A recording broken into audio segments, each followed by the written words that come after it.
I'm back, Raghu Markus, and back with Roshi Joan Halifax, one of my dearest friends, but one of my most important teachers. I count her for many years. And Roshi, welcome. Thank you so much, Raghu. It's always a joy to be with you. Same. So everybody out there, Roshi Halifax has a new book. It's coming out in May. Is that correct? Am I correct? That's right. And there it is, standing at the edge, finding freedom where fear, furry fear, and courage meet. Uh, uh, and I just said to Roshi before we went on, I said, this will take about 5 podcasts if we're to properly investigate everything and talk about everything. I mean, it is so rich, Roshi. It's just incredible. And if you don't mind, there's a few things I like to read from the book and just Okay. have you elaborate on a little bit more. And then Yeah. So you say I'm open to doing 5 podcasts with Oh, you are? by the way. Yeah, if I could only catch you if you had that kind of time. Yeah. But and we're going to be together. I must mention this. Yeah. In Maui with Ramdas Krishnadas, Frank Ostaseski, and Bob Thurman, who I don't even. I know. Yeah, and so that's going to be a delightful time at the beginning of May. I think there may not be places in the actual hotel where the thing takes place at the Napili, but there is wonderful places right next door, and you can come from off-site. There are still availability. Do you mean the program's almost full? Correct. Wow. I'm excited. Well, I have to say that I am there on the release date of the book, which makes really? me so happy. Okay, and you will, of course, sign copies because there'll I be a will bunch of sign copies, and it is a totally cool book. I tell you, it is so powerful. If people want to, they can pre-order it now on Amazon at a discount. But they should also read the editorial reviews. It's over the top. Yeah, it really is. And just to reiterate, everybody, it will really help the book if you do a pre-order. Now, all of everyone listening to Mindrolling and this, we're going to have an excerpt out on ramdas.org. We're going to do a bunch of things, and it'll really help. That's how it works with Amazon. If you get enough people interested, they bring in enough copies to make sure that anybody who wants one will get a copy, because they're not good at last-minute stuff, Amazon. Okay. No, they aren't. And they own the territory. So here's just something from the book. I have come to see that mental states are also ecosystems. These sometimes friendly and at times hazardous terrains are natural environments embedded in the greater system of our character. I believe it is important to study out our inner ecology so that we can recognize when we are on the edge, in danger of slipping from health into pathology. And when we do fall into the less habitable regions of our minds, there's a lot of that, whoa, we can learn from these dangerous territories. Edges are places where opposites meet, where fear meets courage and suffering meets freedom, where solid ground ends in a cliff face, where we can gain a view that takes in so much more of our world, and where we need to maintain great awareness lest we trip and fall. Seems to me that I did pick something that's the core of what this book is, and maybe how did this come to you? Just give us a little bit about the process and what we are talking about here in terms of these edge states. Raghu, I have learned so much from my failures. That's how it came to me. And so it was, I learned that it's important not to devalue the very obstacles that we encounter in our human experience. And, we're such a lovey-dovey, everything is wonderful world, That's how some people sort of see it.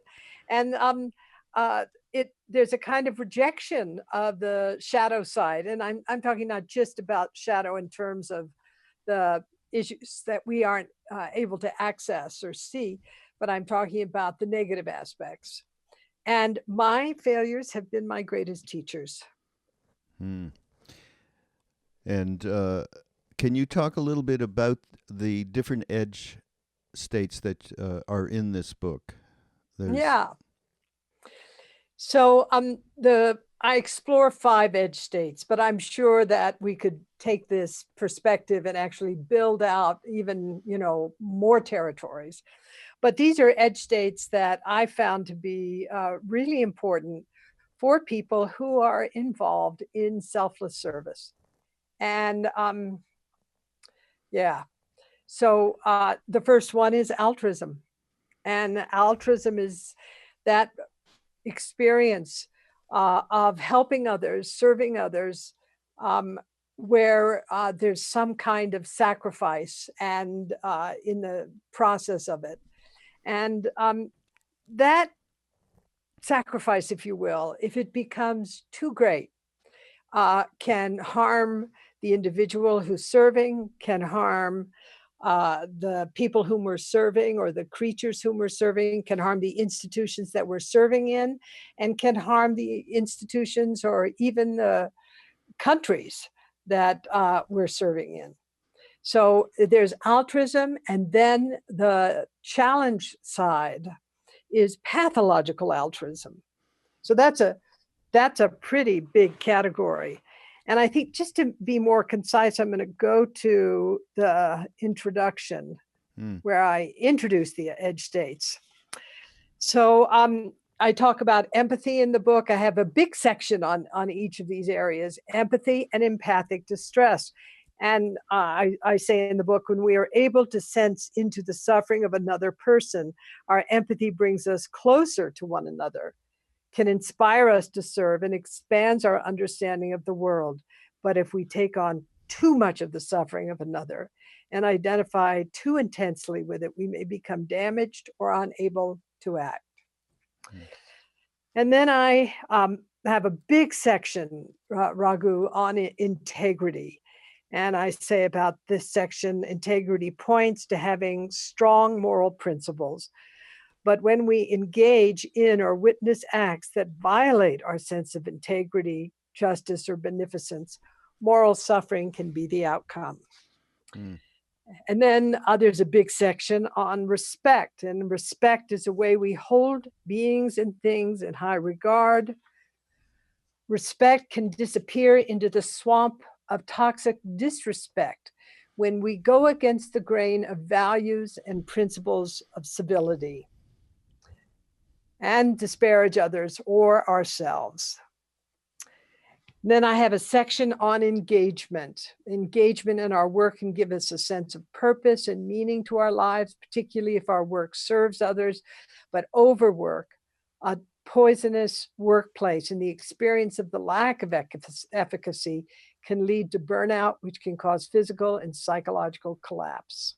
Mm. Then I say, like any doctor who diagnoses an illness before recommending a treatment, I felt compelled to explore the destructive side of these 5 virtuous human qualities. Mm. That is altruism, empathy, integrity, respect, and engagement. Along the way, I was surprised to learn that even in these degraded forms, edge states can teach and strengthen us, just as bone and muscle are strengthened when exposed to stress, or if broken or torn, can heal in the right circumstances and become stronger for having been injured. Yeah. Okay. So, but I have found reading the book, because you mentioned right at the beginning, especially you related to these edge states, especially the people that are doing service, Right. basically.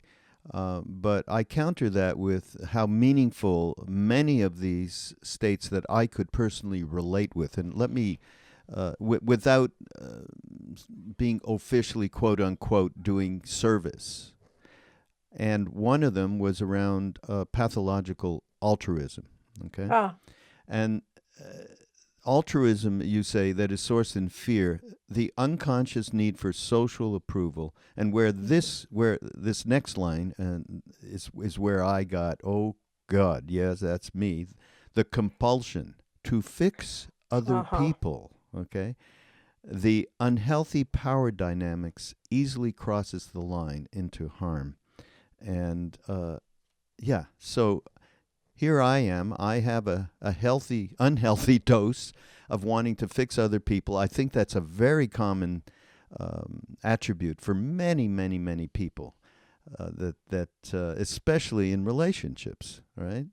So, talk a little bit. Give us some antidotes to that very pathological trait. Well, I feel always, Raghu, that the first and most important thing is being aware of those tendencies which are, we could say, more harmful or less helpful. And so, for altruism, um, in the book, I explore what we call the three tenets. And the three tenets are not knowing, bearing witness, and compassionate action. That before we engage in compassionate action, we sit with a kind of openness to the whole field of whatever we're doing, whether it's the sense of subjectivity and self-importance that we might be experiencing, the institution or the ethos that we're serving in, the situation of the person or people whom we're endeavoring to serve. It's like really being open without the kind of biases that drive us into altruism that could end up harming us or others. So not knowing is a really powerful, it's sort of a beginner's mind kind of thing. And then bearing witness, it's like being in that experience of empathy. Bearing witness is a kind of empathy. It's our capacity to really open and to sense into the experience of others. And out of the insight arising from not knowing and bearing witness, it's possible for us to engage in action that is basically compassionate. Mm. And in fact, you say, in the best of worlds, altruism and our perception of it is grounded in the ability to rise above self-interest, to be context sensitive, and to be comfortable with ambiguity and radical uncertainty, That's as you right. just said. Rising above self-interest, that would be very top of the list in my own case of seeing, of being aware. Talk about rising above self-interest. This is not an easy thing to do when we wake up every morning, as Krishnas likes to say, with the movie of me. That's pretty good. Yeah. And so much of our identity is wrapped around us being perceived as good people. I mean, you're a good person. Ram Das and Krishna Das are good people. But and it's not very pleasant to be perceived as a not good person. But when that motivates our actions, that's a kind of problem. Right. Talk about a real practice that counters this consistent self-referential mind. Yeah. Raghu, the last section of the book is a big section on compassion. Yeah. And my contention in the whole book is that the experience that shifts us out of self-referentiality, out of the pathological aspects of these 5 edge states, is in fact compassion. And I speak about compassion as comprised of a suite of qualities or processes that are trainable, which include attentional balance, pro-social states of mind, which, our good friend Sharon Salzberg always writes about so wonderfully and teaches, in her Brahma Vihara practices, that we can actually cultivate loving kindness. We can cultivate the feeling of the concern for others. We can cultivate sympathetic joy and cultivate equanimity. So pro-social states of mind are really essential for us to nurture. And then intention, which is also related to pro-social states of mind, but it's really looking at, how do we develop moral character? How do we enhance our capacity for moral sensitivity and moral nerve, that we stand strong within our principles? And then insight. There are many practices about steadying the mind down and allowing us to really investigate not only our subjectivity, but our interconnectedness with all beings and things. And the last is embodiment. So there's a huge range of practices that help to cultivate a quality of altruism that's healthy. That's what I mean. We, Sharon and I, Ramdas, this is what we teach. Yeah. Can you just define pro-social a little bit for everybody? Well, I think it's easy to understand if you know what antisocial means. Right? Okay. So, there are many pro-social emotions. Things are like kindness, compassion, gratefulness, and so forth. So the intentional cultivation, really nourishing the neural networks associated with these positive psychological states, which are pro-social. They're about others. How do we benefit the world? And back to this, by the way, whenever some people talk to me and they are obviously very, very attached to their thoughts and believing in their thoughts and so on, I have a little mantra, which is forget yourself, okay? Ignore yourself, basically. Just ignore yourself. And then I see in this book, and this wonderful thing that you picked up, a quote from Viktor Frankl, who's that Auschwitz survivor, and who is an amazing, beyond amazing human being. Anybody out there, check out Viktor Frankl off on Google. But being human always points and is directed to something or someone other than oneself. The more one forgets himself by giving himself to a cause, to serve, or another person to love, the more human he is. Isn't that beautiful? So great. He just, out of the horrendous stress of being in a concentration camp, but seeing, that if people aren't shrunk into the fears around if they're going to survive or not, what happens is just one opens up to a world of meaning. And Viktor Frankl's work has always inspired me. Yeah, no, it's completely, as I suggest everybody if you don't know him, please do look him up. He's in just something else. And just further into this notion of self, I love I think the Tibetans have a self-cherishing.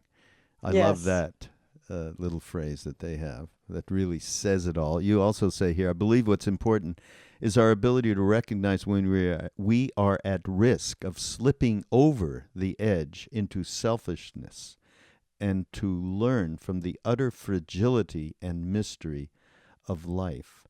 And this is also about getting too comfortable with not knowing. But ever since I've known you, and I quote you in podcast all the time around getting comfortable with the not knowing, getting comfortable with the mystery. And that has been a huge help for me personally, to really delve into that in a way that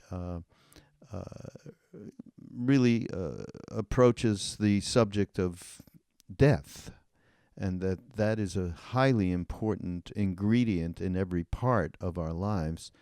Yeah, why don't you just talk about that a little bit, because it really affects the selfish inclinations that we have. Well, as you know, my work since the 1970s has been in the end of life care field. It's part of what I do, which is training clinicians in compassionate care of dying people. And Raghu, uh, Ram Dass and Mirabai Bush have just written a fantastic book on death and dying. And, I have to say, I'm just, what could I say? Let's see, filled with admiration and appreciation for the work that the two of them have done on this new book, which is coming out soon. And it is called Walking Each Other Home. Hmm. Walking Each Other Home. And it captures, I feel, the spirit that I endeavored to capture in my book, Being with Dying, which death isn't a mystery. It's the ultimate moment of liberation. We can't know how we'll die, but we can also engage in practices. And Mirabai and Ram Dass offer practices in their book, and I in my book, on how to set the heart and mind in a way that allows us to meet death as a mystery and also as a friend. So that, I feel, is our work, to, be right, straight, clear about our mortality, to appreciate this life as it is, and at the same time to understand that the final developmental phase of our lives is our encounter with death. Mm. Yeah. One of the other aspects that there was an interesting thing, of course, you talk about empathy. And I think right off the bat, one of the biggest misnomers people have is around the connectivity or, this empathy and compassion. And I think it's probably good if you immediately give us there is a difference between empathy and compassion. Yeah, I think many people have confused empathy and compassion. And empathy is that experience of physical resonance, emotional resonance, or cognitive resonance with another, where we include in our subjectivity the physical experience, emotional or cognitive experience of another. But it doesn't necessarily, at least from my point of view, um, uh, well, what can I say? It doesn't necessarily include concern or an aspiration to actually transform another suffering.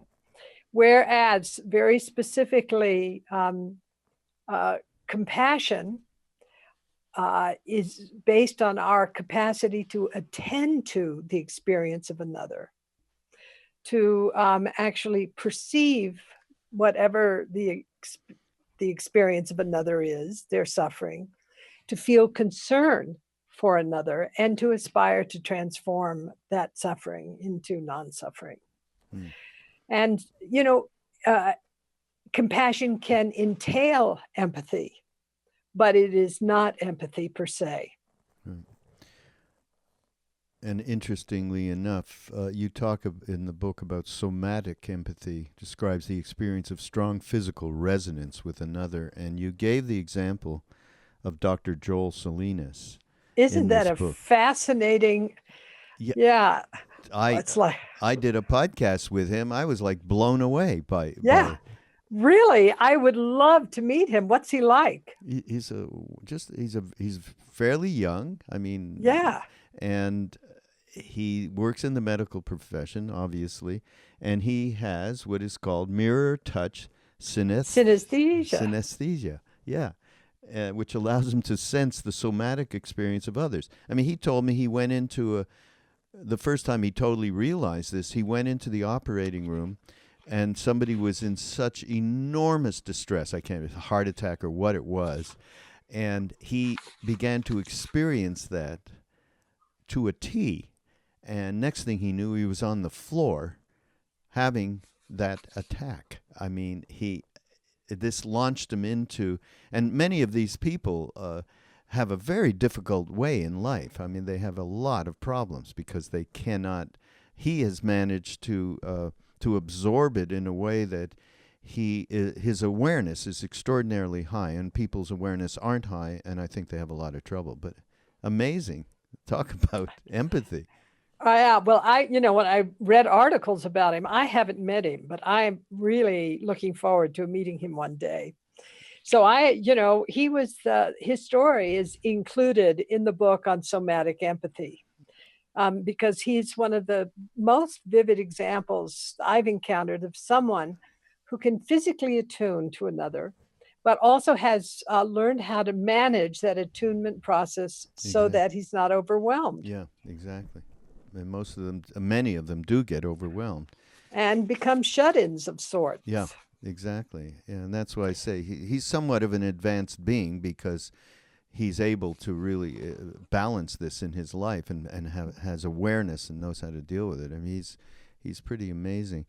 How'd you get turned on to him? He wrote a book, and do you have his book? I mean, no, I don't. Oh, he wrote a great book. I got a hold of it, I guess, and then somebody said, "Oh yeah, you got to do a podcast with him." So we did. He's really delightful, and yeah, that's one of the good parts of the old podcast job, Roshi, meeting incredible people. So one of the things around empathy that I loved what you talked about, and you talked about it documented in neuroscience, that meditators have more mental plasticity and less stickiness. I love that, less stickiness than non-meditators. Everybody out there, we constantly are talking about people write in or they talk about how they would like to get their life more in balance. They'd like to get more to the truth of who they really are. And we are always suggesting meditation as certainly as a process on the path that is, in my mind, absolutely necessary. And of course, you being a Zen abbot, you will concur with that. I concur. You concur. So just talk about, though, how they're finding out about this. I know you've been involved with this in terms of hanging out with neuroscientists and His Holiness. Talk a little bit about the reality of this neuroplasticity and meditation. So I think one of the really powerful things, Raghu, is that when we meditate and we begin to explore our experience, we begin to come into a relationship with the groundlessness of everything, the truth of impermanence, moment to moment change. And as a result of that kind of experience, you begin to see, wow, every time I lock down on a person, a thought, a thing, a possession, a place. Like, for example, on December 14th, my home in the mountains burned down. So, I got to sit there or stand there and look at this building that was hand-built, completely beautiful, this beautiful bathhouse burned to the ground. And the thing that came up for me in that process was very interesting. One was, I was wrapped by, in the experience of witnessing it. I won't say positively or negatively, but still, it was like it got my attention. Kind of sadness came up, and then, I also then had this sense behind it of connecting with all the people in California who had lost their homes. Some people had died. The forests that were ravaging California, the fires that were ravaging California at that time in early December. And so, I kind of connected. I wasn't thinking, oh, my cabin, this is the worst thing in the world. I can never replace it. It was more like I connected with people who have lost their homes in the fire, at very close to the same time I lost mine. And then I, had this feeling of, this gratitude arose. And the gratitude was, I'm so grateful no one was harmed in this fire that burned my house down. I'm so grateful that the forest didn't burn down. And, I just kind of let go through the medium of gratefulness. And so what happens is that I think that sense of insight, but it wasn't like, wow, it was just waves of insight rolling through my experience, which was very vivid as this fire was raging. I think it helped me just kind of natural. I mean, I've been meditating since 1965. So, for better or for worse, at times it's gray, at times it's brilliant. But in any case, I feel like that my neural networks have opened, been nourished in a way to help me not get caught in the narrative of loss, but to be in the narrative of, the truth of impermanence, letting go, gratefulness, ah, ah, ah. So it's like that. And yeah. So what science is doing now, contemplative neuroscience, is it's validating what practitioners have experienced for, thousands of years, the truth of mental plasticity. We don't know about neural plasticity in terms of our subjective experience, but we know that we're able to state shift, we're able to see things with more depth of field, that practice can allow us to open our sense of well-being even in the midst of loss. And now, you get in that fMRI machine and wow, what we're seeing is this kind of mapping of neural networks associated with the parts of the brain that are about insight and prosociality. I love what you just said, state shifts. So everybody that's listening, much emphasis here on the practicality of meditation and the state shift. That's just one great outcome that happens over. I mean, that is something that I myself can attest to. That happens over time.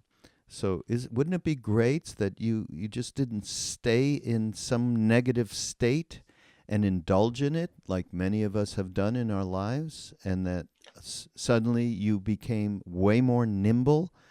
You had that nimbleness, which Roshi just described in her own experience.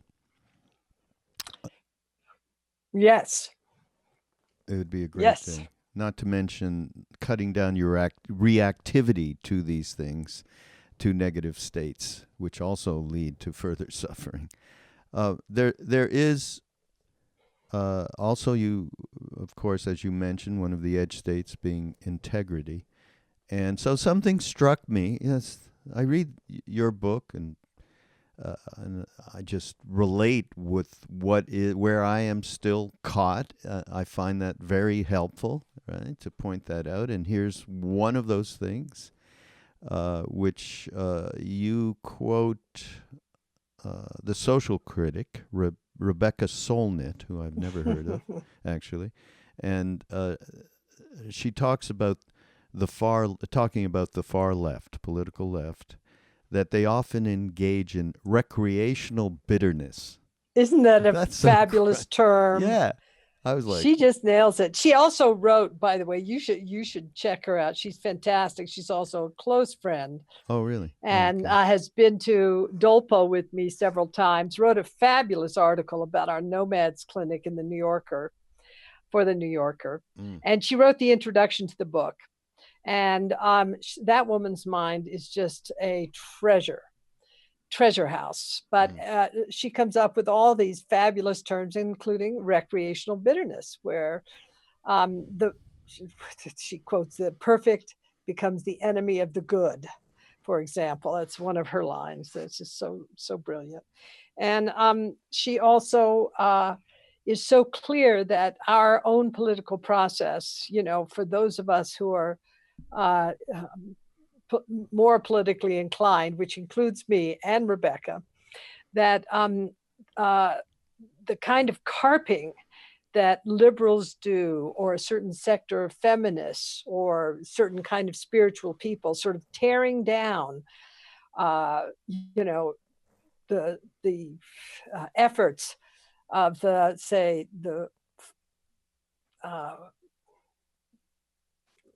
I'm not going to get into politics, even Well, though I I'm was. deep into Go it. ahead. But, yeah, I don't know. But anyway, the efforts of the left, just of the far left, where there's partisan fighting within the context, for example, of those of us who are not so conservative, and that just doesn't help at all. Yeah. I mean, it divides our efforts to unify our country in the way of good. And Rebecca she nails it. Yeah. Recreational bitterness. And, I certainly saw this in feminism as well. Where, one group of feminists are sort of browbeating another group of feminists because they're not feminists enough. And it's like, oi. Yeah. Let's just. Yeah. So she talks about turning moral outrage into a competitive sport. Okay. So right. I'm going to tell you that's why when I look back on this, I actually had, made a note about it and thought, oh, yeah, this would be something to talk about. But last night was the Super Bowl. Okay. Remember we watched this. We watched the Super Bowl together one year. But anyway, yeah. All right. So the Super Bowl was between the New England Patriots and the Philadelphia Eagles. And so talk about moral outrage into a competitive sport.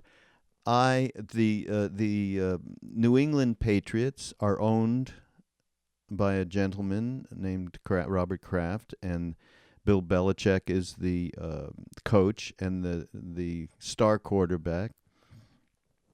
All are close to Donald Trump. Oh. Yeah. So I went into this. I don't care.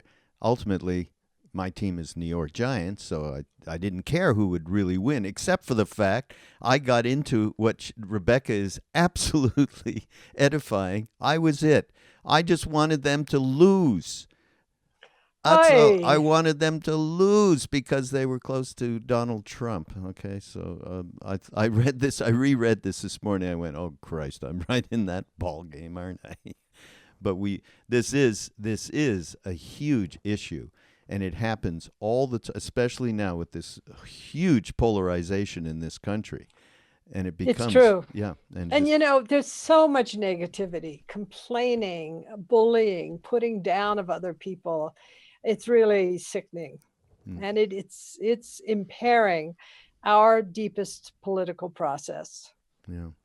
And we're all part of it. I count myself right in there with it as well. Well, let me ask you. Yeah. What do you think? What do you think of the book? What do I think of your book? Yeah. Are you kidding? No, I want to know. I love this book, and this book, we said it in the very beginning. It will take me 5 podcasts. I'm going to have to nail you on that and do it over this year. We'll have to do 5 podcasts, okay? Or I'll catch you in Maui and we'll do some more on this. It is so unusual in you bringing up these different edge states, which every one of them has something to offer for everyone in terms of us all being able to get at our inner truth and to become one of the things, and I was going to talk about this in a little bit here before we lose you, is Sharon in a thing that we did in Maui, and I've been working with all of our, from Jack and Joseph and Sharon, I've been working with everybody around this, which is Duncan Trussell said to Sharon, "What do you do? What's your spiritual practice?" And she said, "I get up in the morning, I sit on my mat, and I get real, Duncan." And so now we've gone into a whole thing. What is getting real? Getting real is dealing with our projections. Getting real is dealing with the story that we convince ourselves is real, and so on and so forth. And we've been investigating this. Well, okay, standing at the edge, I have notes throughout this. Okay, this is about getting real. Okay, this is about getting real. It's of getting real with our integrity, getting real with our respect, getting real with altruism, and so on. So that's what I feel about this book. It is a primer about getting more real in our lives so that we can identify, and as you said in the beginning, whatever mistakes and whatever places that we happen to get into that are negative, that we can use them to move ourselves forward, to become free of these kinds of afflictions that prevent us from being of use to our fellow humans. How's that for you? Wow. Oh, wow. Thank you so much, Raghu. I'm very grateful to have written this book because it gave me the opportunity to think deeply about this. I teach this all the time, but somehow sitting in the midst of each of these edge states and sitting on the edge of each of the edge states and looking into the geography of suffering and also into the geography of virtue. And, I got to think about, I have friends and associates all over the world who are struggling as they are, in a world of such dynamic change and where there's a feeling of extreme vulnerability, but also there's also a feeling of, okay, this is a time where, in a way, I was born to be in the world that we are now, so I can really serve this world. Yeah. So it was a great, it was a great experience writing the book. Yeah, no, and it translates as such. There's something else I want to bring up with you before we part company here. In the book, you talk about this particular practice that is done at Upaya.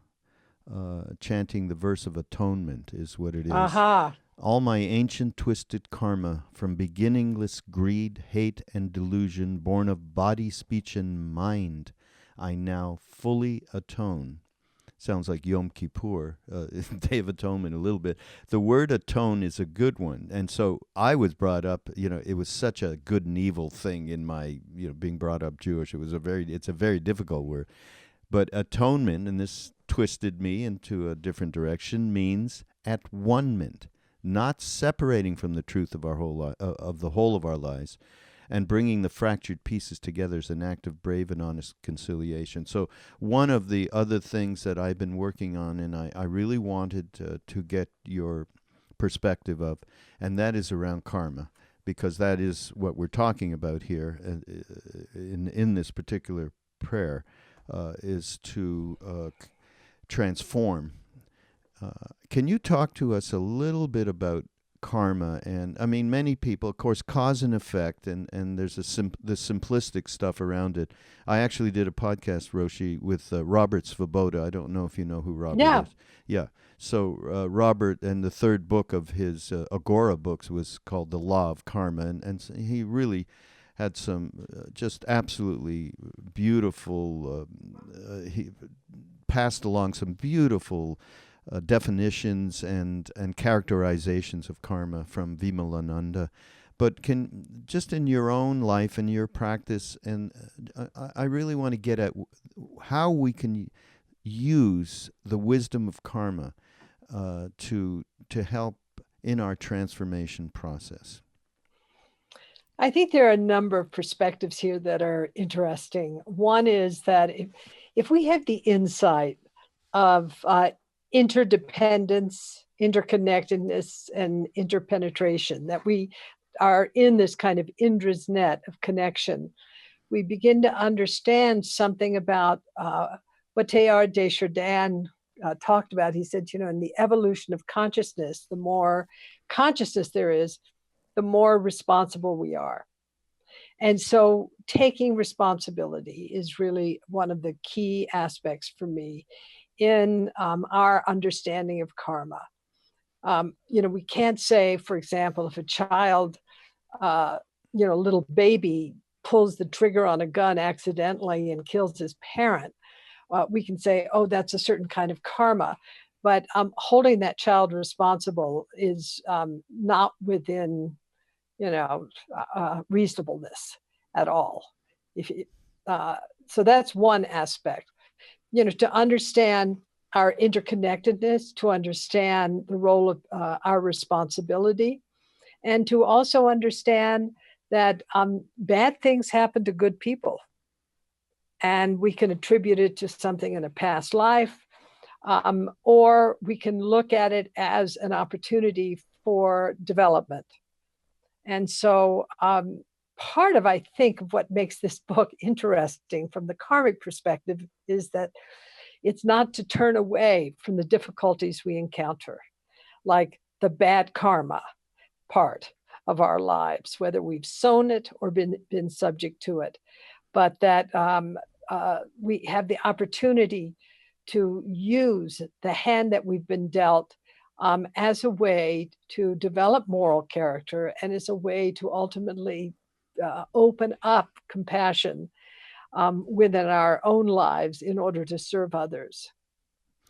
And maybe talk a little. One of the things that I do talk, and I have talked with other friends of ours and teachers about, is the level of subtlety in terms of thoughts that we generate, or thoughts that occur, and how they have a profound effect, and particularly around supporting and the continuation of habitual patterns. Habitual patterns. Absolutely. So maybe talk about karma and habitual patterns and awareness there.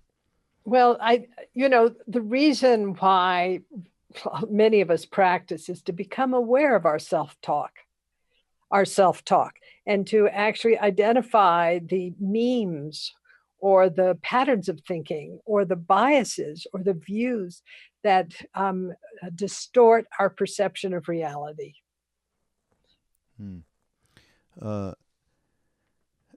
Just to quote a little of Robert, the comment, each of us continually spawns thought forms as we attract the thought forms of others, which is an interesting thing. Images of similar nature resonate with and reinforce one another according to the universal law of attraction. Like continues increasing like until the force of an image becomes so strong that its pressure on the mind can no longer be withstood. When it projects, the image's owner acts out the image in the quote-unquote real world. Well, that's interesting. Okay. What do you think about that in relation? Because now what we're bringing into when we're talking about karma is the attracting thought forms of others. I think there's something there to it. I'm not quite sure. Well, I was talking in the book about cognitive resonance. Mm. And so I feel like that really is about, how we identify. For example, a good part of the German population identified with the thought form of Hitler, Yeah. and was the Third Reich was really built on that kind of subtle transmission process. I would say this is true, for example, for our own political process in the West, in the United States, that we are, it's why you said it, we say it in Zen all the time, don't believe your thoughts. And your thoughts are really not even your thoughts. They're corporate America's thoughts, right? They're Christian thoughts, they're Jewish thoughts. Drop beneath the structures that have captured you, so to speak, and see if you can perceive the world and reality in an unmediated way. Okay, that's enough. No, it's not. There's one thing. I can't leave you without you, because there's also a chapter on respect, okay? And I know you've spent a lot of time with His Holiness, and you have got to give us a little tidbit of being with His Holiness around this particular subject. I have seen him myself. I have not been in the kind of close company with him that you have. So I need you to just give us all just what respect really is through his actions. Well, I think I told a story in the book where he's at a science meeting, and neuroscientists and contemplatives are sitting with him, and he picks up a little card and he scrapes it along his forearm and he hands it to Sokni Rinpoche. And Sokni Rinpoche takes the card outside and liberates the little bug that was on His Holiness's arm. And I thought, wow, that guy, he respects even the littlest creature. Yeah. So it's holding all beings and things in equal regard. And he is the best example of this that I think is publicly, in a public way, of course, living today. I mean, he's extraordinary. One time they were just setting up for him to give a talk, and the engineer, the guy who was handling the audio, came up to put his microphone, his lavalier on, and make sure everything was okay. And there was all the monks, and I mean, there's thousands of people, 10,000 people were in the audience or whatever it was. And the way that he put his full attention onto this man and gave him that, it was like 2 minutes of absolute total attention to somebody, who does this? I know. Who does this? And last thing I'll say, which is about this book, okay? There's one word in the whole book. I have one word that I love more than everything else in the whole book, Roshi. What's that? Wholeheartedness. Isn't that just the best? Yeah, that is a word Brother David used. I talk about that word in relation to him, and it's the word that I have used to translate virya in Sanskrit, which is one of the folds of the Eightfold Path. Yes, wholeheartedness. Yeah, and if we could all embody wholeheartedness a little bit more in our lives, I think the world would be a better place. And the world would be a better place if everyone picks up on this book, Standing at the Edge. It really will be that. Thank you again so much. Of course, everybody, you can go to BeHereNowNetwork.com and go to Mindrolling, and we will have a way for you to pre-order. It'll be a direct link, Roshi's book on Amazon, and help with that process so that more people will be aware of it when it actually does come out. And you can also go to upaya, upaya.org, and you can find out everything that's going on in Santa Fe at Upaya. And Is there what's going on with the cabin? I want to say this last thing. Is Well, I have been fundraising, Raghu, and thank you for asking, because it is essential that we replace these buildings. It wasn't just one building that went. And so, we got some insurance money, but we vastly underinsured these buildings, unfortunately. So I'm just doing what I have to do to replace. And I'll be going up to Wisconsin on Thursday, actually, for 24 hours to look at a very cool prefab, because building in this wilderness is no small yeah, task. right. And I need to, I need more funding right now to get this whole thing to work. If we use these prefabs, which are just beautiful, Hmm. but I have a little ways to go. All right. Well, anybody who's interested in helping, Roshi Joan, I'm sure it's all there on upaya.org where It you is. can. It's in the donations, and you'll see Refuge Rebuild Fund. So thank you, Raghu, so much for asking. No, we just have as you know, and I said at the very beginning, who you are to me is extraordinarily important in my life. Never mind just the love that we share and our friendship with Ram Dass and so on. So, uh, anybody out there who wants to help, please do so. And we shall see Thank you you. next week on Mindrolling on the Be Here Now Fantastic. Network. Thank you again, Roshi. Love you.